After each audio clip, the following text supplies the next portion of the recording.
আমার পুয়াতি বুড়া আর রোজাদার ভাইরা কমেন্টে আর হোয়াটসঅ্যাপে মেসেজে ফাটাই ফেলতেছে, ওবু জলদি করে এমন কিছু একটা বানাই দেখা যেন রোজার মাসে রোজাটা খুলে সেরে আত্মাটা ভরে সাইডে ভাত খেতে পারি। ও এরম একটা কিছু হলে আর কি লাগে, একদম সহজ। ফার্স্টেই কড়াইয়ের মধ্যে মাইরে দিতে হবে না 2 টেবিল চামচ খানিক ঘি। তারপরে নিয়ে আসলাম বেশি না, এই 300 গ্রাম খানিক মুরগির গোশ, কারণ এইটা কিন্তু টাটকা বানাই খেয়ে ফেলতেই হবে, রেখে দেওয়া যাবে না। সিটই দিলাম আবার বেশ খানিকটা নুন, কিছুক্ষণ ঘিয়ের মধ্যে ভাজা ভাজা করে নিছি। দিলাম 1/2 চা চামচ ধনিয়ার গুঁড়ো আর 1/2 চা চামচ জিরের গুঁড়ো, 1/2 চা চামচেরও কম অল্প একটুখানি হলদির গুঁড়ো আর 1/2 চা চামচ শুকনো ঝালের গুঁড়ো। জলদি জলদি করে নেড়ে নেই ফাঁস করে যাবে পুড়ে। ফেলাই দিলাম আবার 1 চামচের মতন আদা বাটা আর 1 চামচ রসুন বাটা। ভালো করে মুরগিটা নাড়ে চেড়ে কষায় ভুনা ভুনা করে নিতে হবে। যেই তেল উঠা উঠা ভাব হয়েছে ঢালে দিলাম আবার 1 কাপের মতন পানি। এই পানিতেই মুরগি সুন্দর মতন সিদ্ধ হয়ে যাবে। ঢাইকে দেই, চুলোর আঁচটাও করে দিছে একেবারে মিডিয়াম। এইবার নিয়ে নিছি ভরপুর 1 কাপ টক দই, ভালো করে ফাটাই দিলাম। দেখছো ওধারে মুরগিটাও একেবারে তেল উঠা উঠা ভাব হয়ে গেছে। এই তেল মশলার মধ্যে কিছুক্ষণ আবার ভাইজে নেব। একদম শেষ পর্যায়ে মেরে দেবো আবার একটুখানি গোলমরিচের গুঁড়ো। সব নাড়ে চাড়ে মিশাই এই তেল উঠা উঠা অবস্থায় এবার রেখে দেবো ঠান্ডা হওয়ার জন্য।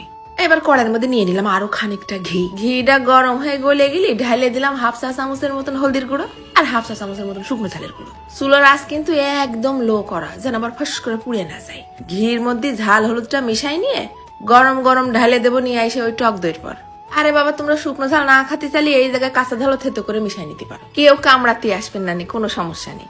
এবার ওই ভুনা মুরগিটা ঠান্ডা হয়ে গেছে না, ফেলাই দিলাম বেশ অনেকটা মুরখানি কাঁচা পেঁয়াজ, দিচ্ছি আবার আরো খানিকটা কাঁচা ঝাল কুচি আর বেশ খানিকটা ধনে পাতা কুচি। মাইরে দিলাম আবার সম্মানিত লেবু খানের অর্ধেকটা রস। এইবার ঢেলে দেব ওই বাগার দেওয়া টক দই। আর কোনো কাজ নেই, সব একসাথে সুন্দর করে নেড়ে চেড়ে মিশাই নিতে হবে। ভাই রে ভাই, এইটা যে কি স্বাদ লাগিছে খাতি। এর পাশাপাশি তরকারিও রান্ধিলাম, তার কেউ ছুঁইনি। আরে বাপু, ইফতারিতে আজকে তেমন কিছু করিনি। সারাদিন রোজা থেকে জিভেটা হয়ে যায় আইলে আইলে সিদ্ধ, কিচ্ছু ভাল লাগে না। তা আমি বেশিরভাগ ইফতারিতে ভাতই খাই।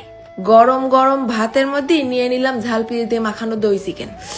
ওরে সর্বনাশ, একদম পুরো কড়াই সাইডে খাওয়ার মতন রেসিপি হয়েছে একটা। প্রথম গালটা ভাত মাখায় জিবলের পর পড়ার সাথেই শুরু হয়ে গেছে 100 মিটার দৌড় প্রতিযোগিতা। কাঁচা ঝাল, কাঁচা পেঁয়াজ, ধনে পাতা, লেবুর রস, ঝাল ঝাল টক টক। আর ফাঁকে ফাঁকে একটু মুরগির গোশ কুটকুট করে কাটিয়ে নিয়ে ভাতের মধ্যে তুলে দিলাম গালে।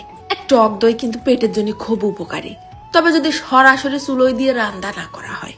আরে শোনা, অল্প স্বল্প ভাত খেয়ে উঠতে পারবা না, এইটুকু গ্যারান্টি দিচ্ছি। আমারই তাই আজকে খাওয়া বেশি হয়ে গেছে। এই সমস্ত জিনিস খাওয়ার সময় হুঁশ থাকে, খাইয়ে উঠি ডায়েট করবানে পরে। কিছুক্ষণ পর পর খসমস করে কাঁচা পেঁয়াজ পড়তেছে দাঁতের তলে, আর কনে যাবা, পেঁয়াজের রসেই তো খাওয়ার আগ্রহ বাড়াই দিচ্ছে 10 গুণ।